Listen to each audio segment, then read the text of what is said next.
as I told earlier, loop, repetition,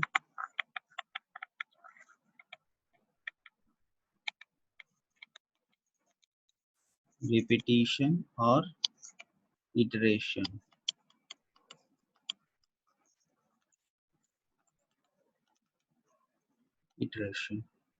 Now we'll study about that. So these control structures are used for repeated execution of statements on the basis of a condition. Okay, so control structures are used for the repeated execution of statement. That means जो यहाँ पे नाम लिखा है loop, repetition या iteration, ये statement क्या होगा? These are the control structures are used for, ये क्या होगा? Execution of statements used for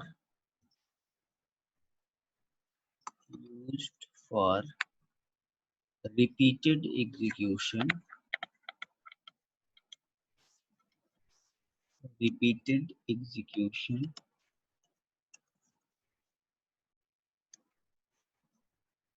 of statements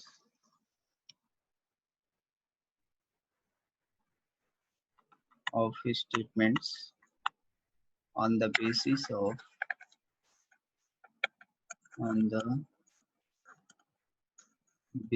of a condition.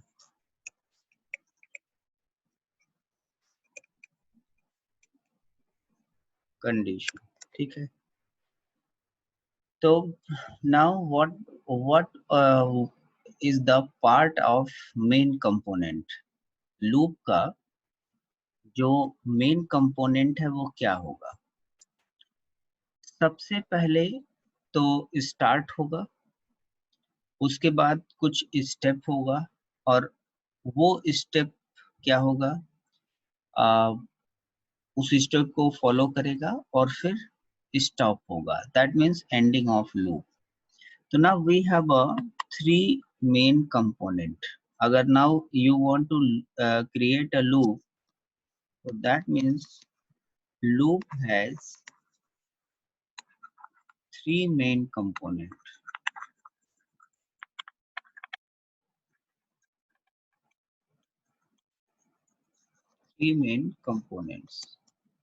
Now the first is start. That means initialization. ये start होगा तो हम लिख सकते हैं I is equal to 0 या A is equal to 0. That means for the purpose of the initialization of loop.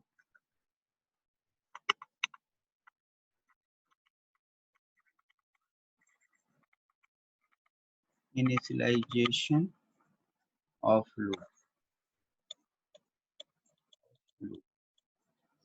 And now the second is the step. Step का मतलब कि ये दोबारा ऊपर जाएगा और फिर वहां से कैलकुलेट करके फिर नीचे आएगा. That means moving forward in loop. आगे की forward in loop, moving forward. And in the last third point is the stop. Stop का मतलब ending of loop.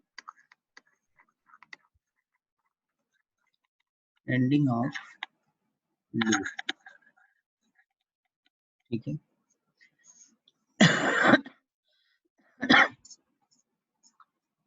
इसका जो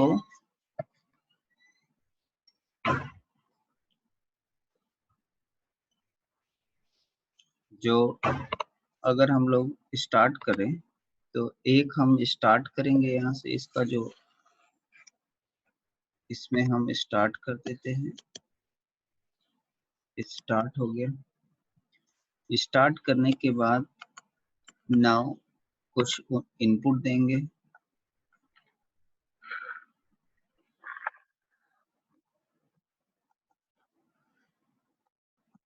इनपुट होगा,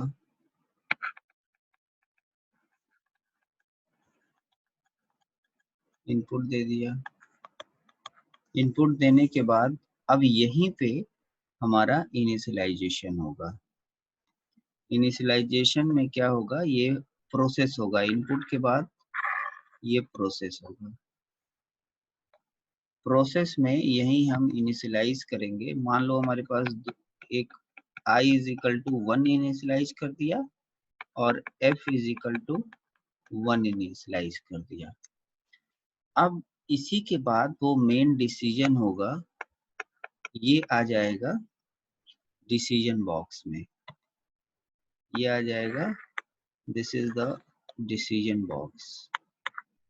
और इस डिसीजन बॉक्स में ये हम इसको क्वेश्चन करा लेंगे, is i is less than और इक्वल टू n। तो यूजर ने n की वैल्यू मान लो 10 दे दी, तो i की वैल्यू जब तक बढ़ेगी, यानी कि i is equal to i plus 1 कहीं होगा, तो अगर मान लो कि n की वैल्यू छोटी है, 0 है, तो वो क्या हो जाएगा, वो आ जाएगा इधर, इधर आ जाएगा नो।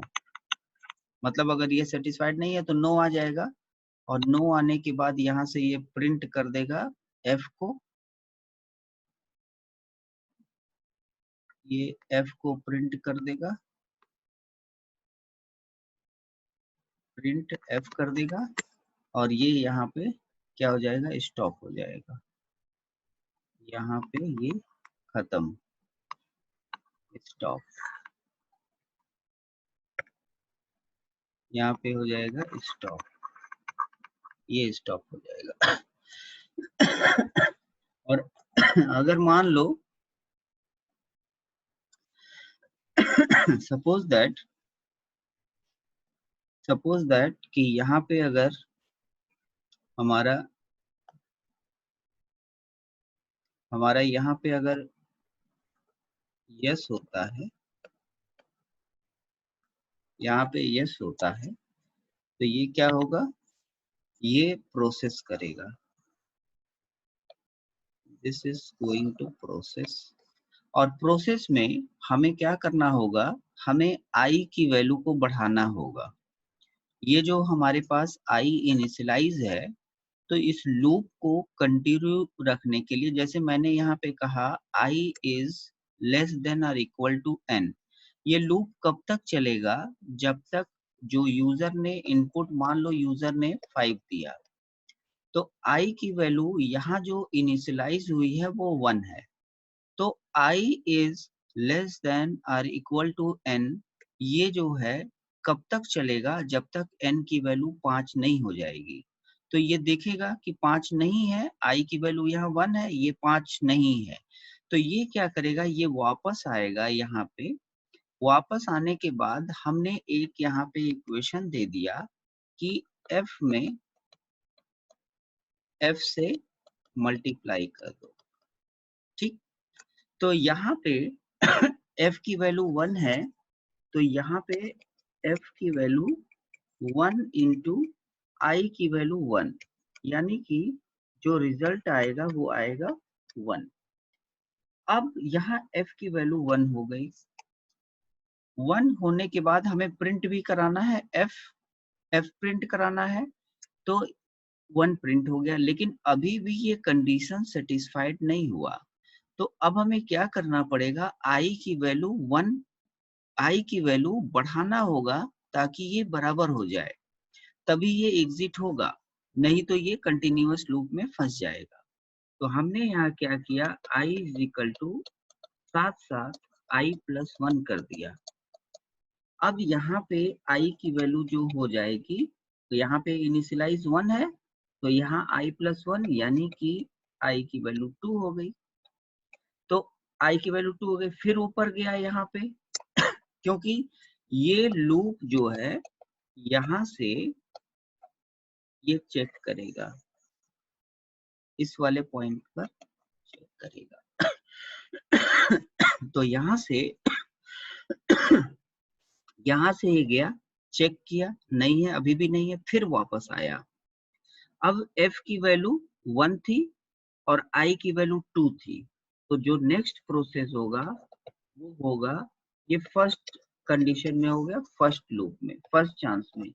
ये दूसरे चांस में क्या होगा, जो f की वैल्यू है वो 1 है और i की वैल्यू अब 2 हो चुकी है, तो ये हो गया इसकी वैल्यू 2, f की वैल्यू 2 हो गई और i की वैल्यू यहाँ पे क्या हो गई 2 + 1 यानी कि 3 हो गया। तो ये फिर ऊपर गया, यहाँ पे देखा कंडीशन नहीं सेटिस्फाइड है, फिर से आएगा, फिर से यहाँ पे क्या किया, थर्ड स्टेप में ये क्या करेगा, f is equal to f into I, तो f की वैल्यू 2 है और i की वैल्यू 3 है, यानी कि ये कितना हो गया, 3 इंटू 2 यानी कि 6 हो गया। f की वैल्यू 6 हो गई और i की वैल्यू यहाँ पे 3 थी और +1 यानी कि 4 हो गई। अब ये फिर यहाँ से यहाँ आया, देखा कि i की वैल्यू क्या है, 4 है और n की वैल्यू अभी भी 5 है, तो ये कहा कि जो है i अभी छोटा तो है लेकिन बराबर नहीं है, तो ये फिर से इस लूप में आएगा। फिर से यहाँ पे फोर्थ नंबर में क्या होगा, f की वैल्यू f इंटू आई है, तो f की वैल्यू 6 इंटू 4 हो गई यानी कि 24 हो गई और i की वैल्यू 4 + 1 यानी कि 5 हो गई। अब ये फिर से आएगा और यहाँ पे आने के बाद चेक करेगा कि क्या ये है, तो i की वैल्यू इस समय 5 है और जो यूजर ने जो n की वैल्यू दी थी वो 5 है, ये सेटिस्फाइड हो गया। अब ये सेटिस्फाइड हो गया तो प्रिंट करा देगा f को, f की वैल्यू अभी कितनी है, f की वैल्यू हमारे पास 24 है, ये 24 प्रिंट करा के ये बाहर निकल जाएगा। तो ये हमारा है क्या, कौन सा है, loop. This is the loop repetition या इटरेशन। क्यों इसको हम यूज करते हैं, तो these control structures are used for repeated execution of statement। यहाँ पे हमने देखा कि we are going to used for the repeated execution of statements on the basis of a condition। जो हमारा कंडीशन है उसके हिसाब से ये क्या हो रहा है, स्टेटमेंट रिपीट एग्जीक्यूट हो रहा है। ओके तो नाउ यहाँ पे हमने ये देखा कि there are that means loop has a 3 main component, एक स्टार्ट था, इसमें ये स्टेप था और लास्ट में स्टॉप था। ठीक है, यहाँ तक किसी को कोई problem? Pratyush and Mansa, you have any problem? यहाँ तक समझ में आ गया? Yes sir. ठीक है, तो now we will move the next part कि भाई अब इसमें हम रियली में पाइथन में जो हमारा लूप है, Python has following loops, that means Python has following loop, following. इस सैटरडे को हम टेस्ट लेंगे ऑनलाइन, और ये है हमारे पास, एक है फॉर लूप है और दूसरा हमारे पास है व्हाइल लूप है, व्हाइल लूप।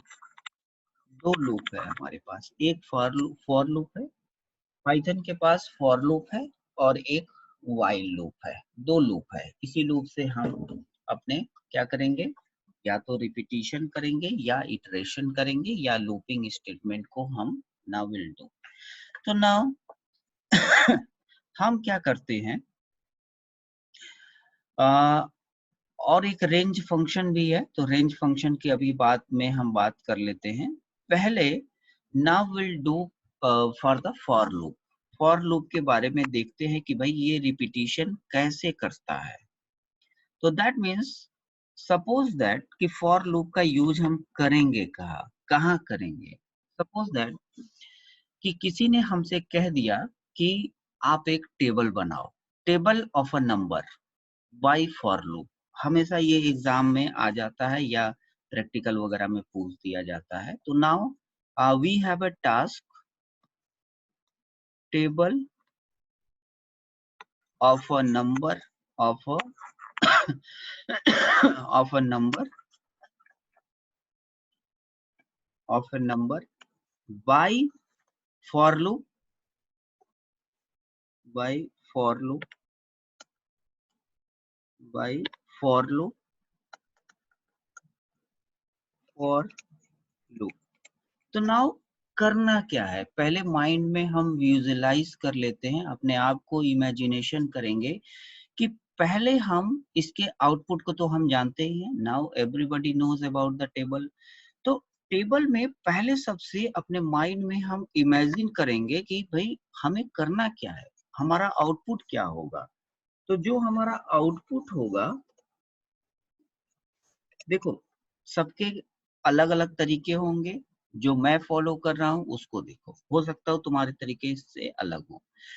हमारा जो आउटपुट होगा वो आउटपुट कैसे होगा सबसे पहले कंप्यूटर से हम पूछेंगे कि भाई एंटर है नंबर, किस किस कौन सा टेबल आप चाहते हो। तो सिंपल हम कंप्यूटर से पूछ लिए कि भाई enter a number, enter a number, ठीक है। तो we want to take a number from the keyboard, that means input. मान लो यूजर ने हमको दे दिया कि भाई हमें 5 का टेबल चाहिए, यूजर ने 5 बटन प्रेस कर दिया। तो अब इसमें होगा क्या, इसमें ये होगा कि अगर हमारे पास जो टेबल बनेगा जो टेबल हमारे पास बनेगा उसका आउटपुट आएगा 5 into 1 is equal to 5, 5 is equal to 2 is equal to 10, 5 is equal to 3 is equal to 15 and so on up to कहाँ तक होगा, स्टॉप वैल्यू कहीं होगा तो कहाँ तक होता है, 10 तक होता है। यानी कि 5 इंटू 10 इज इक्वल टू 50, ये आउटपुट आएगा। चलो, तो सबसे पहले हम क्या करेंगे कि हमें इंटर नंबर एक करवाना है। तो हमें पता है कि हम एक एक यहाँ पे एक वेरिएबल ले लेते हैं number, NUM, number is equal to, हम एक वेरिएबल ले लिए और उसमें हम इनपुट कमांड लगा दिए और उसको इंटीजर में कन्वर्ट कर दिए, इनपुट, और यहाँ पे enter a number, enter a number. यहाँ तक का काम तो मेरा हो गया, फर्स्ट हमने एग्जीक्यूट कर दिया। अब जो फॉर लूप, हम अभी फॉर लूप पढ़ रहे हैं तो एक हमारा अभी रेंज फंक्शन मैंने बताया नहीं, तो चलो अभी रेंज को हम पढ़ लेते हैं यहाँ, फिर रेंज फंक्शन को हम डिस्कस करते हैं कि कैसे फॉर लूप को यूज करते हैं। तो हमने यहाँ पे क्या किया, हमने यहाँ पे लिखा, हमने यहाँ पे लिखा फॉर, जो फॉर लूप का जो स्टेटमेंट है वो सिंटैक्स जो है वो मैं यहाँ पे बता देता हूँ। Syntax of for loop, for loop क्या होता है, सिंटैक्स इसका,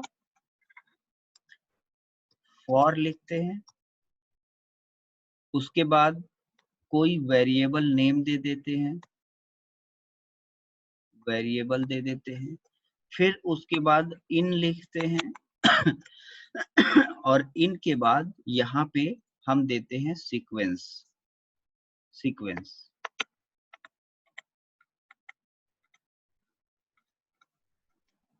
और यहाँ पे कोलोन लगाते हैं किसके लिए, वो इंडेंटेशन या ब्लॉक बनाने के लिए, और यहाँ पे ये लिख देते हैं स्टेटमेंट टू रिपीट, जिसको रिपीट करना है रिपीट करना, ठीक है। ठीक, अब यहाँ पे जो हम यूज करेंगे वो यूज करेंगे, ये हो गया हमारा सिंटैक्स। अब आओ, हमने एक नंबर दिया इंट में और इनपुट किया इंटर ए नंबर, ये वाला लाइन हमारा हो गया। अब जो हम फॉर लूप यूज करते हैं, यहाँ पे हम लिखते हैं फॉर, वेरिएबल है ए मान लिया, कोई भी वेरिएबल ले सकते हैं, इन, और जो सीक्वेंस में लिखेंगे वो लिखेंगे रेंज। अभी रेंज में बता देता हूँ क्या होता है। रेंज लिखेंगे और स्टार्टिंग वैल्यू इसकी होगी 1, और हम 10 है तो हम एक ज्यादा लेंगे, इसमें 11, ठीक है। ये स्टार्ट वैल्यू और ये स्टॉप वैल्यू, और यहाँ पे कोलोन। तो यहाँ पे इंडेंटेशन फॉलो होगा। तो प्रिंट हमें क्या कराना है, प्रिंट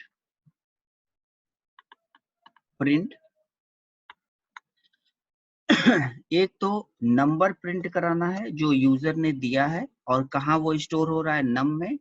तो हम क्या करेंगे, यहाँ पे लिख देंगे नम। उसके बाद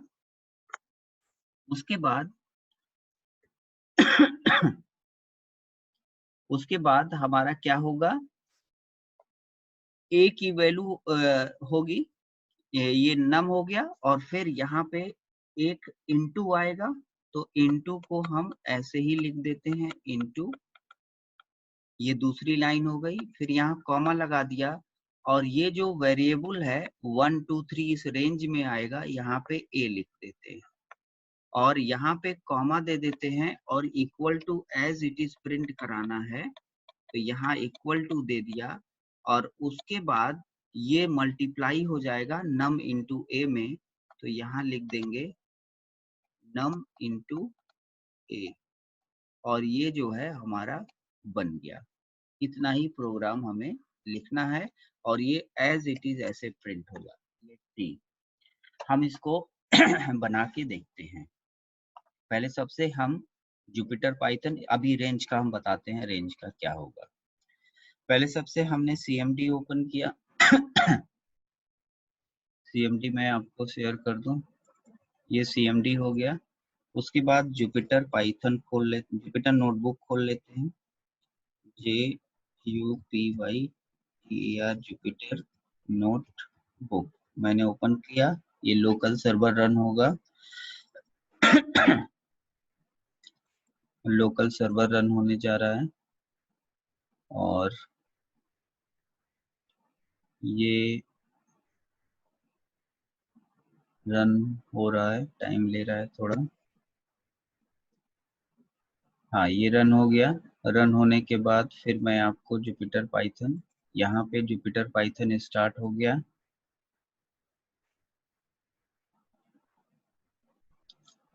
ये जुपिटर पाइथन स्टार्ट हो गया, यहाँ पे स्टार्ट हो गया। यहाँ पे मैंने न्यू किया, पाइथन कर लिया, और जैसा सिंटैक्स हमने लिखा था as it is I will right.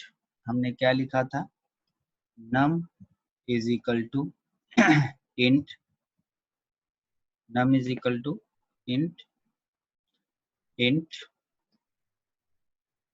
int। उसके बाद यहाँ पे हमने क्या किया था, ब्रैकेट लगाया था, इनपुट लिखा था, और एक ब्रैकेट और लगाया था, enter a number, enter a number, ठीक है। हमने यहाँ पे कर दिया, ये एक मेरा काम हो गया।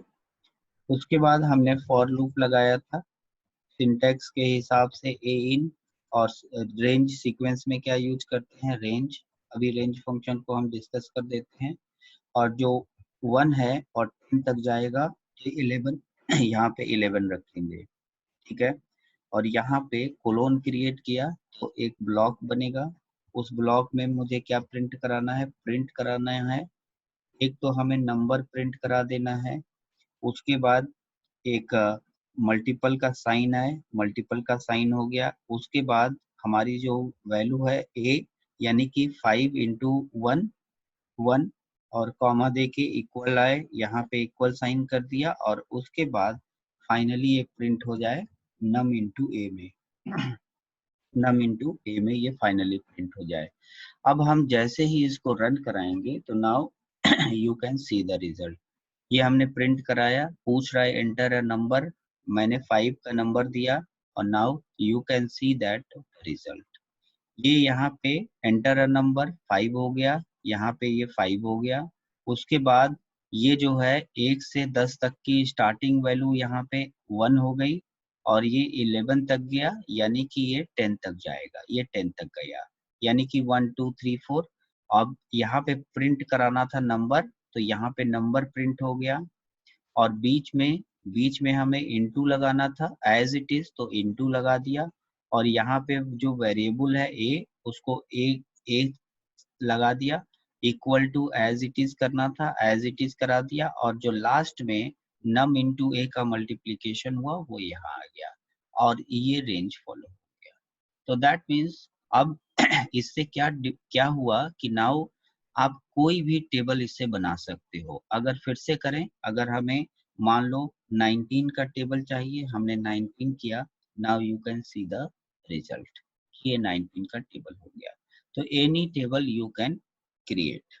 फिर 20 का चाहिए तो 20 का हो जाएगा, 20 इज वेरी सिंपल। नाउ ये हमारा एक टेबल हो गया। ओके, इससे पहले हम आपको एक रेंज के बारे में बताएंगे कि ये रेंज क्या होता है। यहाँ पे यहाँ पे एक एक आ गया, एक एक आ गया रेंज, यहाँ पे रेंज आ गया। तो रेंज फंक्शन में क्या हो गया कि हमें रेंज को पढ़ना पड़ेगा कि रेंज है क्या। तो चलो हम पहले रेंज फंक्शन को क्लियर करते हैं। प्रत्युष ये क्लियर हो गया?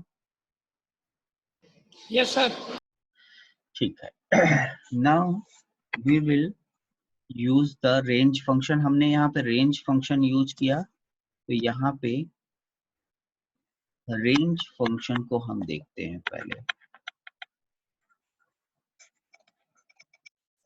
रेंज फंक्शन तो देखो in Python this is an important function is range, और इसका जो सिंटैक्स होता है this is very important person. इसको अगर कह लें हम पाइथन में तो दिस इज इम्पॉर्टेंट फंक्शन, इससे बहुत सारी प्रॉब्लम सॉल्व हो जाती है। This is the important function.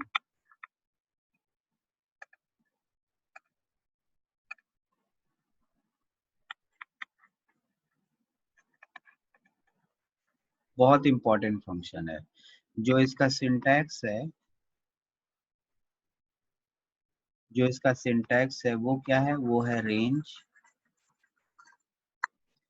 Range है ब्रैकेट लगा ही है इसमें, देख रहे हो रेंज ब्रैकेट लगा है। इसकी है lower limit, lower limit.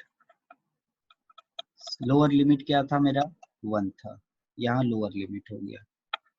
Comma दिया है, यहाँ कॉमा दिया है। उसके बाद अपर लिमिट है, यहाँ पे कॉमा देने के बाद अपर लिमिट। इस सब चीज का कोई मतलब नहीं है, लोअर लिमिट और अपर लिमिट। अपर लिमिट ये ग्रेटर देन, और ये इसको हम लोग सिंटैक्स में बस यूज करते हैं, बस इसका कोई मतलब नहीं है, ठीक। तो ये इसका सिंटैक्स है रेंज का। सपोज दैट कि इफ वी राइट, अगर हमने राइट किया रेंज 0,5 लिया, ठीक है, ये लोअर हो गया, ये अपर हो गया। तो जो इसका जो क्रिएट होगा, जो वैल्यू क्रिएट होगा, तो वैल्यू जो आएगा इसका जो वैल्यू आएगा वो आएगा 0 1 2 3 4, ठीक है, ये यहीं तक आएगा वैल्यू, ठीक है ना, 1 2 3 4 5, ठीक। दैट मीन्स अभी हमने बताया ना कि दैट इज क्या मतलब हुआ, from lower limit, from lower limit, lower limit to the value, to the value 1 less than 1 less than ending limit, यही मैंने बताया था, ending limit। ठीक है, तो इसीलिए हम इसमें एक ज्यादा लेते हैं ताकि यहाँ से 0 से स्टार्ट होगा और 4 तक प्रिंट होगा। तो चाहे ऐसे समझ लो चाहे ऐसे समझ लो। तो अब इसमें एक और है इसमें ऑप्शन कि एक्चुअली में इसका ये सिंटैक्स नहीं है, जो रियल सिंटैक्स है ये हम इसको यूजुअली यूज कर लेते हैं क्योंकि ये हमारे लिए इजी है।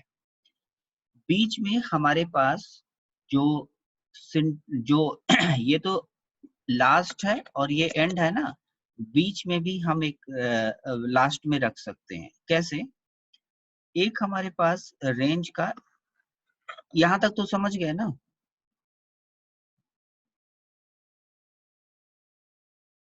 प्रत्युष यहां तक समझ गए? Yes, sir.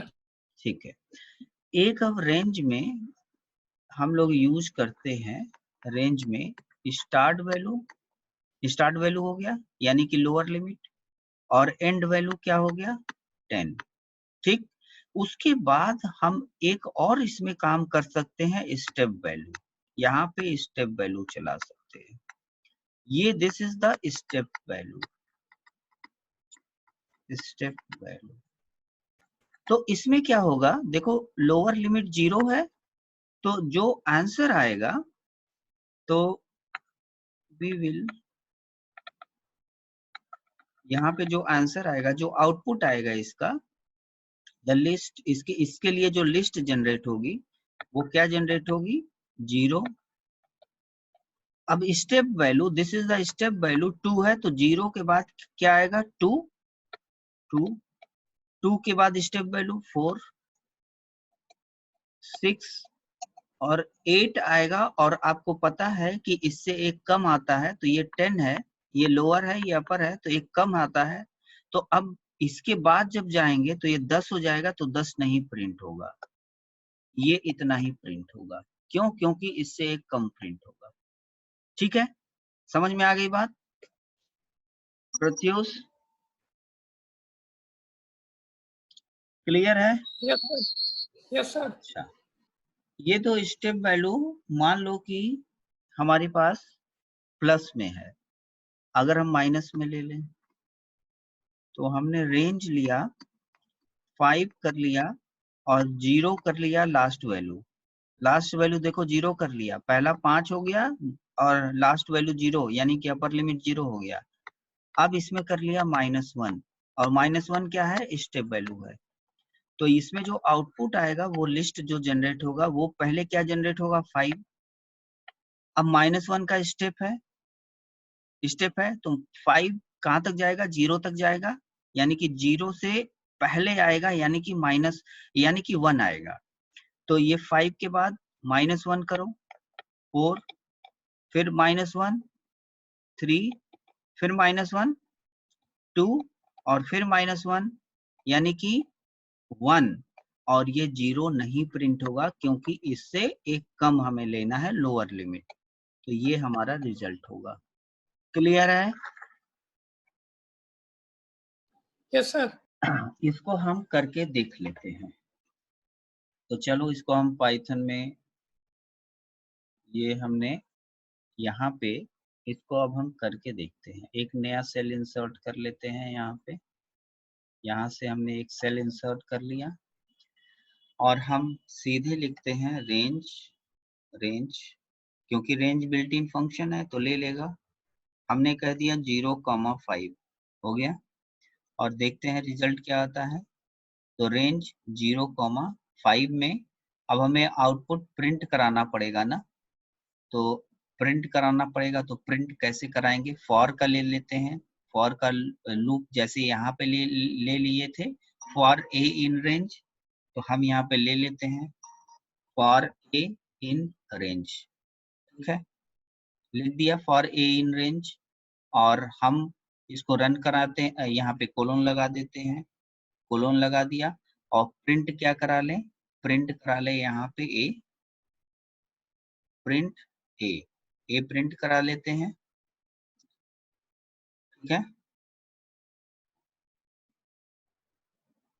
ए को प्रिंट करा लेते हैं, रन कराए तो देखो यहाँ पे जो लिस्ट आई वो आई 0 1 2 3 4, यानी कि 5 से एक कम आई। ठीक, ये हो गया हमारा फॉर का लूप जो कि 0 और 1 से हो गया। ठीक, एक और इंसर्ट करा लेते हैं, और जो हमने बताया था कि इसमें स्टेप वैल्यू ले लेते हैं, तो हमने फिर से इसी को कॉपी कर लिया, यहाँ पे कॉपी, और यहाँ पे इसको पेस्ट कर दिया। और इसमें भी अब हम क्या करते हैं, एक हमने लिया 0 वैल्यू, यहाँ पे जो हम ले लेते हैं वो 10 ले लेते हैं, और लास्ट में एक वैल्यू होती है स्टेप वैल्यू, तो 2 ले लेते हैं, और ये कोई भी वेरिएबल है तो जो इसके अंदर वेरिएबल है उसको प्रिंट करा लेते हैं। तो ये हमने प्रिंट कराया, तो now you can see that कि 0 हुआ, फिर 2 का स्टेप चलेगा, यानी कि 2 4 6 8, और ये 10 प्रिंट नहीं होगा, इससे एक कम ही प्रिंट होगा, तो यानी कि यहाँ पे 10 आ रहा है, तो इसलिए वो उसको छोड़ दिया अकॉर्डिंग टू द सिंटेक्स। उसके बाद एक और हम इंसर्ट करा लेते हैं, इसमें एक और इंसर्ट करा लिया, और यहाँ पे एक हमने माइनस में वैल्यू दिया था, यानी कि यहाँ पे कर दिया था starting value lower limit 5, upper limit 0, और जो कराया था वो -1 कराया था। और यहाँ पे अगर हम प्रिंट करा दें तो ये हो जाएगा 5 4 3 2 1, और 0 नहीं प्रिंट होगा क्योंकि ये अपर लिमिट है, तो अपर लिमिट से एक कम प्रिंट होगा। तो this is the range function. और रेंज फंक्शन इतना इजी है, अगर हम लोग सी प्लस प्लस या जावा में देखें तो फॉर लूप हम लोगों के लिए बड़ा डिफिकल्ट था। फॉर लूप में क्या था, 3 स्टेप थे उसमें, पहले इनिशियलाइज करो, फिर कंडीशन दो, और उसके बाद हमारा इंक्रीमेंट वैल्यू होता था। तो अब इसमें जो है, इसमें इतना इजी कर दिया है फॉर फंक्शन कि ये कोई भी बंदा, those who have not programming concept, तो वो 2 मिनट में इसको समझ जाएगा कि इस रेंज के अंदर लोअर और अपर के बीच में ही प्रिंट हो जाएगा, वो तुरंत समझ जाएगा। तो और जिनको आता है, जिनको इंटरेस्ट है, उनके लिए तो और इजी है। तो ठीक है, यहाँ तक क्लियर?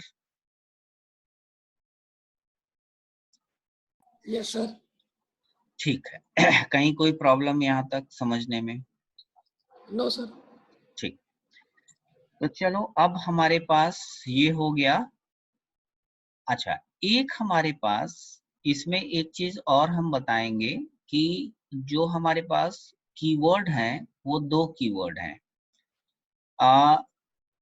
इन है और नॉट इन है। चलो इसको थोड़ा सा मैं एलोबरेट कर देता हूँ। ये फॉर लूप हमारा क्लियर हो गया। अब इसमें जो है, इसमें हमारे पास इस एक हमारे पास है in and not in, not in operator. ये एक ऑपरेटर है, ये एक ऑपरेटर है, ऑपरेटर ऑपरेटर। तो अब इन ऑपरेटर क्या कहता है,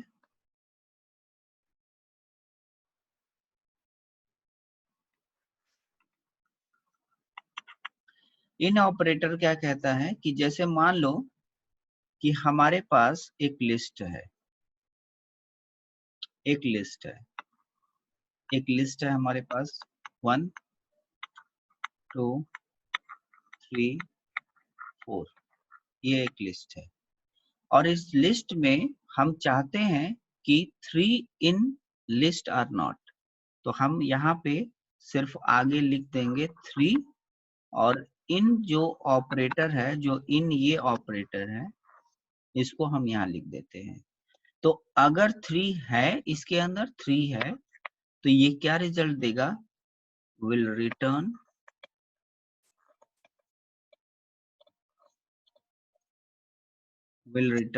क्या रिटर्न करेगा, ट्रू रिटर्न करेगा। अगर इसी लिस्ट में हम कर देते हैं, मान लो हमारे पास ये लिस्ट है 1 2 3 4 और now I am searching 5 in this list, so what will return, will return false।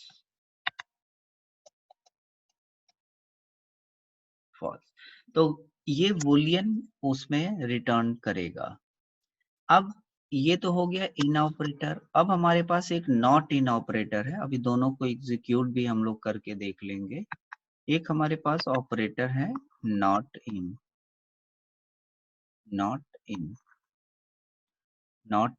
Operator.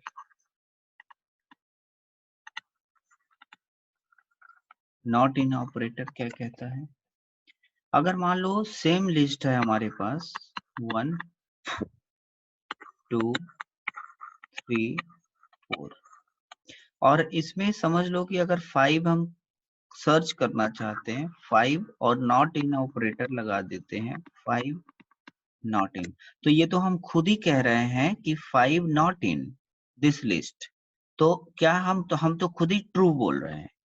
तो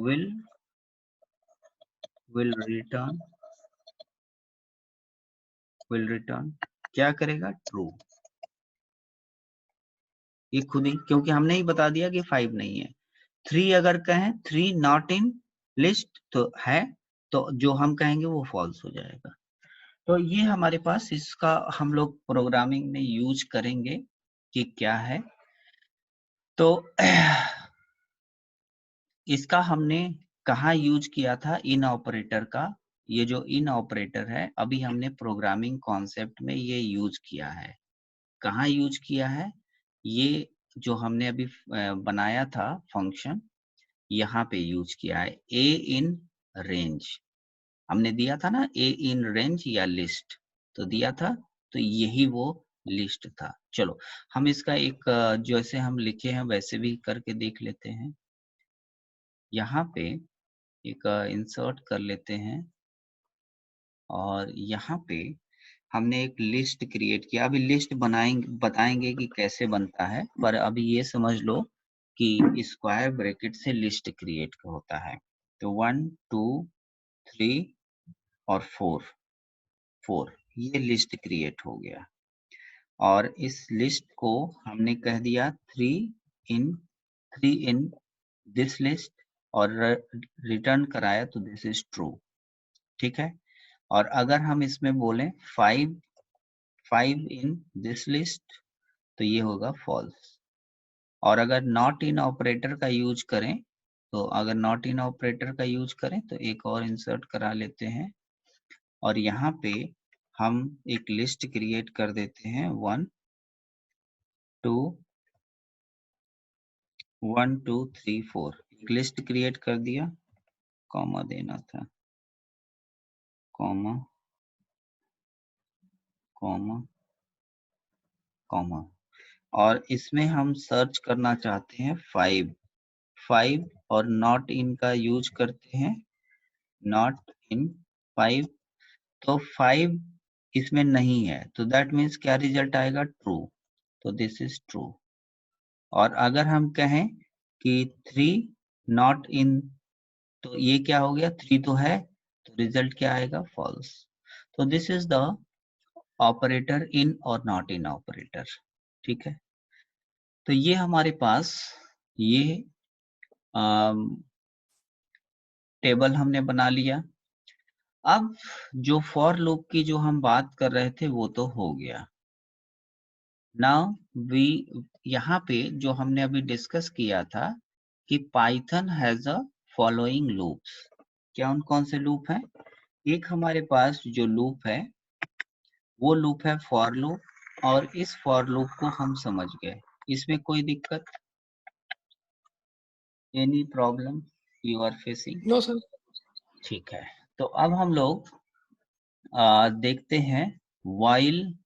दूसरा जो हमारे पास लूप है वो है वाइल लूप। अब ये वाइल लूप कैसे काम करता है? वाइल लूप तो वैसे ही काम करेगा जैसे हम लोग सी प्लस प्लस और जावा में यूज करते हैं, वैसे ही काम करेगा वाइल लूप। तो अब हम वाइल लूप से भी सेम काम कर सकते हैं, आउटपुट ले सकते हैं। अगर हमें 5 का टेबल बनाना है तो हम सेम काम वाइल लूप से ही लेते हैं। तो वाइल लूप इजी है कि फॉर लूप इजी है, लेट्स सी। वो सबके लिए समझने वाली बात है। तो now we will discuss about the we want to create a table, क्योंकि ये बार बार कह दिया जाता है कि नहीं आप फॉर लूप से नहीं क्रिएट करोगे, आप वाइल लूप से क्रिएट करो।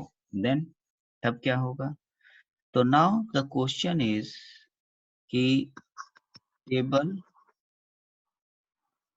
Of a number